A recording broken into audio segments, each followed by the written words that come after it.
विद्यार्थी मित्रांनो, आज आपण शेकडेवारी या घटकावर आधारित काही प्रश्न सोडवणार आहोत.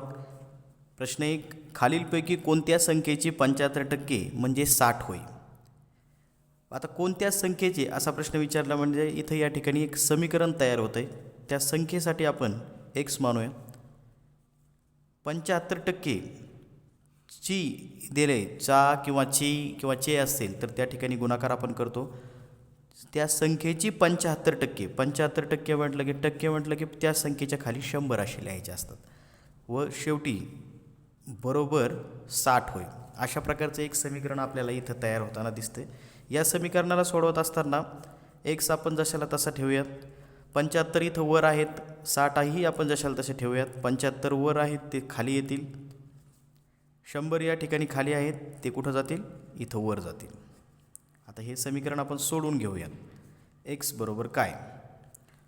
तर या ठिकाणी 15ने 60ला आणि 15ने 75ला भाग जातो. आपण भाग देऊन घेऊया. 15 5 75, 15 चौक 60. आता परत 5ने या 100ला भाग जातो. 5 2 10, 0, 20 पंचे 100. आता 4 गुणिले 20, 20 चौक 80. आपलं उत्तर आलेलं आहे 80, पर्याय क्रमांक 2.